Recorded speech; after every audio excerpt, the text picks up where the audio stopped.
मानयोग मुख्यमंत्री श्री अशोक गहलोत जी,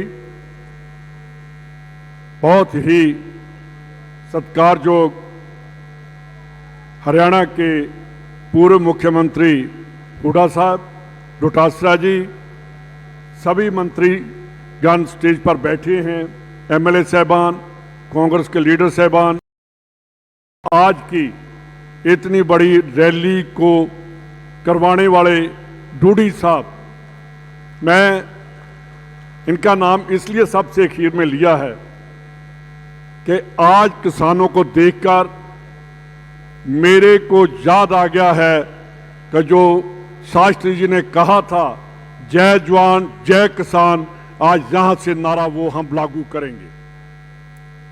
आज राजस्थान में सभी ने बोलकर एक एक बात की है। मैं तो आपको एक बात ही बताना चाहता हूं कि जो राजस्थान की सरकार ने पूरे हिंदुस्तान में काम किए हैं और किसी सरकार ने नहीं किया आज तक। इनकी योजनाएं जब मैं देखता हूं, मेरे को लगता है कि अगर पूरा हिंदुस्तान इनको लागू कर दे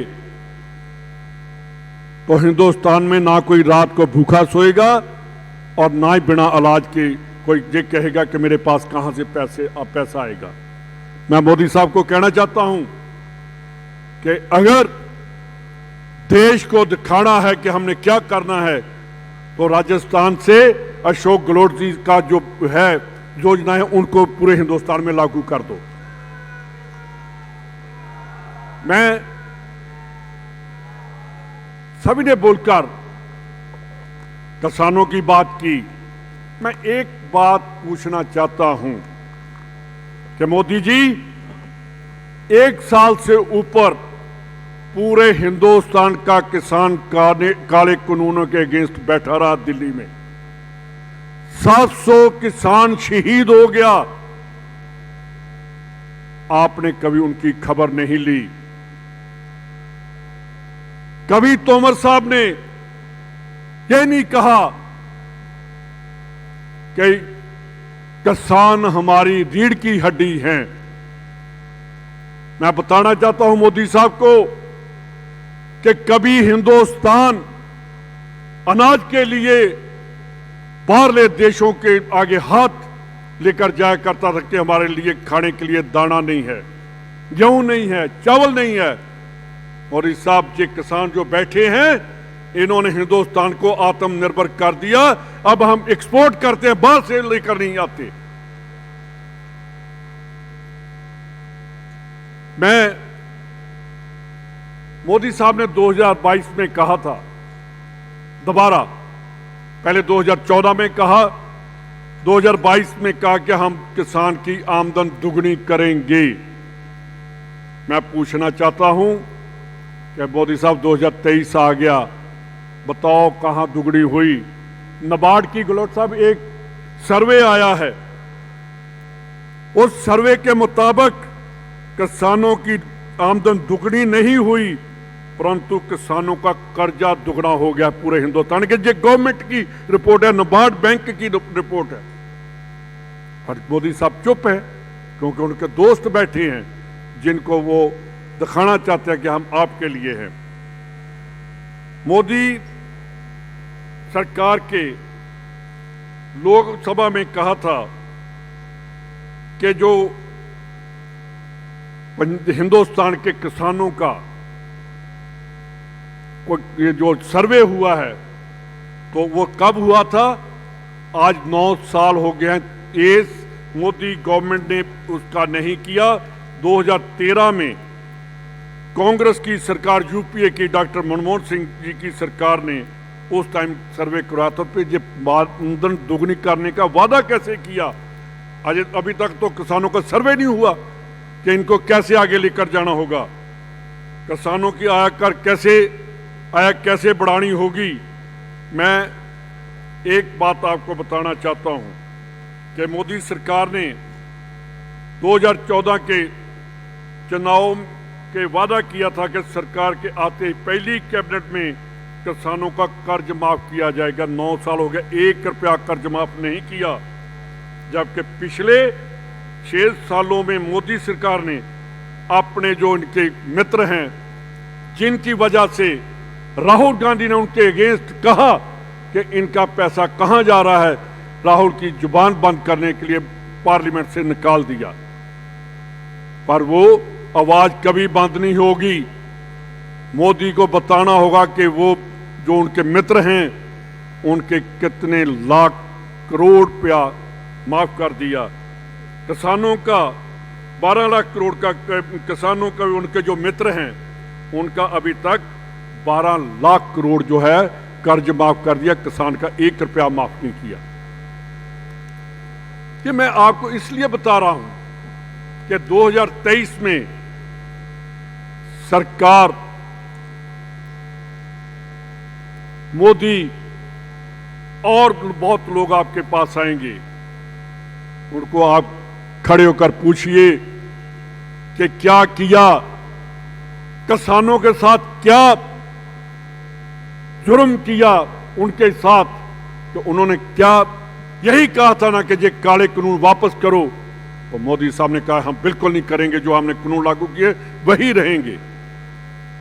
आपको याद होगा जब आजादी से पहले एक बार उस टाइम अंग्रेजों के टाइम काला कानून आए थे, तो उस टाइम पंजाब के शहीद भगत सिंह के चाचा जी ने उस टाइम मोर्चा लगाया था और वो 19 महीने चला था और अंत में अंग्रेजों को घुटने टेकने पड़े और जो किसानों की मांगे थी वो पूरी की उन्होंने। उस टाइम उनके चाचा अजीत सिंह जी ने एक नारा लगाया था, पगड़ी संभाल जट्टा पगड़ी संभाल वो। तो वो मोदी ने वही जो अंग्रेजों वाली बात इन्होंने की और किसानों ने अपनी पगड़ी आप संभलकर और वो काले कानून रद्द करवाए। मैं आपसे एक, क्योंकि बहुत देर से आप बैठे हैं, डोडी जी, मैंने आज जो देखा कि किसान सम्मेलन आपने करवाया, मैं आपको धन्यवाद देता हूं और बधाई देता हूं।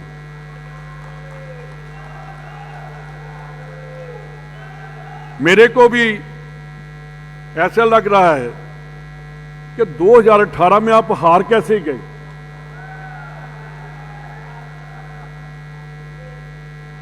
मैं ये बात इसलिए कही है, और भाइयों ऐसे लीडर को मत हराया करो जो एसेट हैं अपनी कौम के लिए, जो आवाज उठाते हैं किसान के लिए, जो जीते हैं किसान के लिए, उनका ख्याल रखा करो। झूठ बोलने वाले बहुत लीडर आ जाते हैं, दिखावे वाले लीडर आ जाते हैं। जो काम करता है वो कभी दिखावा नहीं करता, वो जो दिखावा नहीं करता वो डूडी जैसे होते हैं।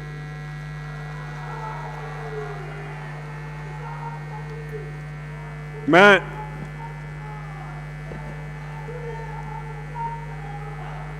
डूडी साहब तो संघर्ष करेंगे, आप करो, उन्होंने बहुत कर दिया और भी करेंगे, और जो आपको कहो, जो आप कहेंगे वो हम करेंगे। आप इनको जिताकर भेजिए। एक एक किसान 2023 में मोदी को जहां से प्रण करके जाए कि एक वोट नहीं डलनी चाहिए, अगर तभी देश बचेगा। हम बॉर्डर पर बैठे हैं, बीकानेर बॉर्डर पर है, पाकिस्तान के साथ हम बैठे हैं। उसकी जो आंख है पाकिस्तान की बुरी नजर जो है वो हम हिंदुस्तान को नहीं लगने देंगे। उनके जो मंसूबे हैं वो कभी नहीं हम पूरे होने देंगे। ऐसा तो नहीं यार, कभी पुलवामा हो गया। मेरे को सीएम साहब आपको मैं बताना चाहता हूं कि अभी जो जवान शहीद हुए हैं पुंछ में, उनमें 4-5 में से 4 पंजाबी हैं। ये कहते हैं कि पंजाब के कभी अमृतपाल का नाम ले लिया। भाई हम बिल्कुल आतंकवाद के अगेंस्ट हैं, हमने आतंकवाद खत्म किया, कांग्रेस ने किया। तो जो अगर वो चारों तिरंगे में जब लिपट कर आए थे, हमें अब मोदी से कोई देशभक्ति की जरूरत नहीं। वो हमारे चार जो शहीद आए हैं वो एक जिंदा सबूत है कि पंजाबी जो है वो देशप्रस्त है। एक जवान उनमें से ऐसा है, उसका बाप कारगिल में शहीद हुआ, तो दूसरा उसका बेटा पुंछ में शहीद होकर अपने घर वापस आया। यार क्या चाहते हैं जी बीजेपी वाले, क्या चाहते हैं? हमें देखना है कि अपने देश हमारा है। जिन्होंने देश के लिए कुर्बानियां की, देश उनका है। जो सिर्फ जुमलेबाजी करते हैं, देश उनका नहीं। मैं आपसे एक ही निवेदन करूंगा, क्योंकि बहुत टाइम से आप बैठे हैं। डूडी साहब ने आपको कहा बैठ जाओ, और डूडी साहब मैं तो मान गया आपको कि लोग आपसे प्यार करते हैं। अदरवाइज जब इलाके का लीडर बोलकर चला जाए तो लोग कहते हैं मेरे को तो उसने देख लिया, अब घर चलते हैं। सबसे खुशी की बात यह है कि डूडी साहब ने कहा कि जितने लोग आए हैं अपने साधनों पर आए हैं, मैंने किसी को कोई बस कार नहीं दी, अपने आप आए।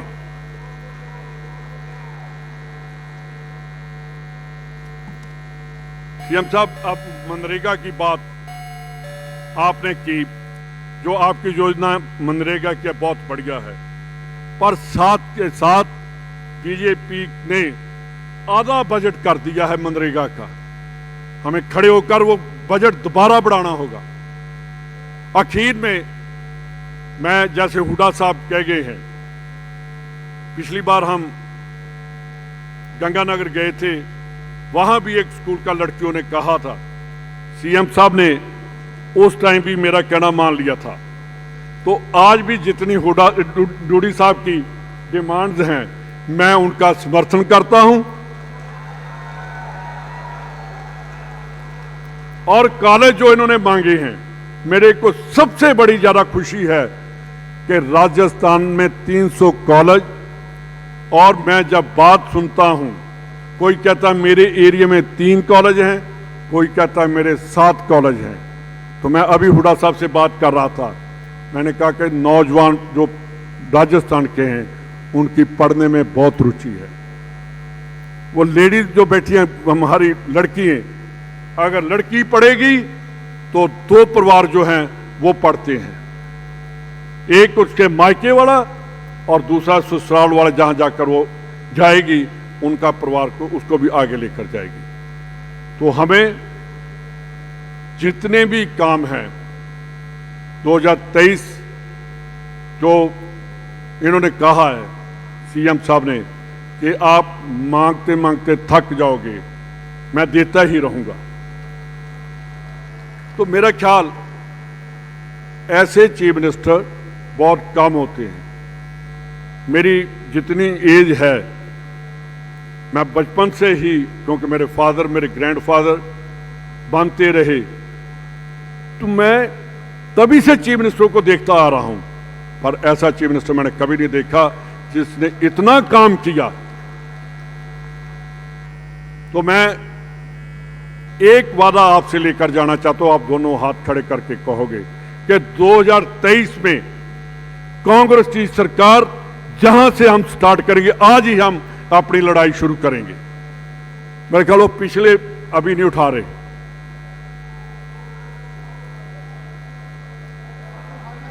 डूडी साहब, बिल्कुल डूडी साहब, मैं आपके माध्यम से जो स्टेज पर बैठे हैं इनको बधाई देना चाहता हूं कि ऐसे वर्कर हमें कांग्रेस में मिलेंगे। 2023 में हम दोबारा कांग्रेस की सरकार लेकर आएंगे। राजस्थान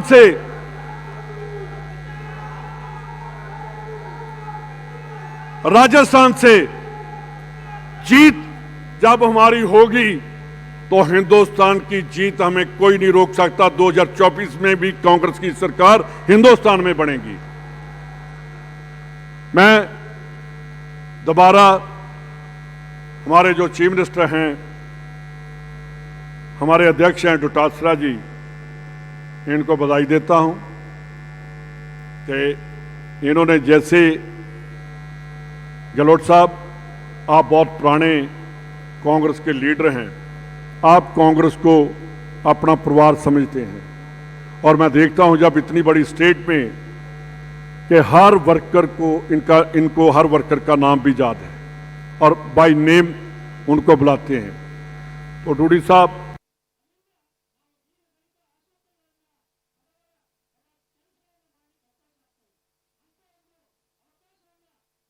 और आपके साथ इनका प्यार वो देखकर एक लेकर जा रहा हूं कि जो पिछली गलती हुई वो अब दोबारा नहीं होगी।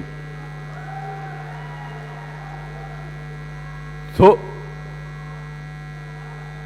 गहलोत साहब, अब मेरे बाद आपने बोलना है, तो मेरा ख्याल कि इनकी एक मांग आपने मेरे को भी कई बार कहा और मैं हैरान भी रह जाता हूं, आप जहां जाते पता नहीं पैसा कहां से आ गया राजस्थान सरकार के पास। तो मैं हैरान हूं कि इतना पैसा और इतनी खुलदिली से काम करते हैं। कभी किसी चीफ मिनिस्टर ने, हम भी रहे हैं 2-3 चौथी बार मैं भी बन गया हूं एमएलए, कभी चीफ मिनिस्टर इतनी कि बहुत चीफ मिनिस्टर कंजूस होते हैं, उनकी जेब भी देखनी पड़ती है, दे दो भाई दे दो। ये कहते हैं मेरी तो जेब खुली है, ले लो मेरे से कुछ भी ले जाओ, लेकर कांग्रेस को वापस लेकर आ जाओ। तो आज आपने जितनी तादाद में उतने ही बार हैं, जितने आप यहां बैठे हैं आपसे ज्यादा बार है, वो देखो सामने भी। मैं आपको दोबारा मुबारकबाद देता हूं और एक आशा के साथ चाह रहा हूं कि 2023 की सरकार हमारी होगी और कांग्रेस की होगी। राहुल गांधी जो हैं वो आगे बढ़ेंगे और 2024 में हमने जो वादा किया है वो लोगों के साथ पूरा करेंगे। बहुत बहुत धन्यवाद। जय हिंद, जय किसान।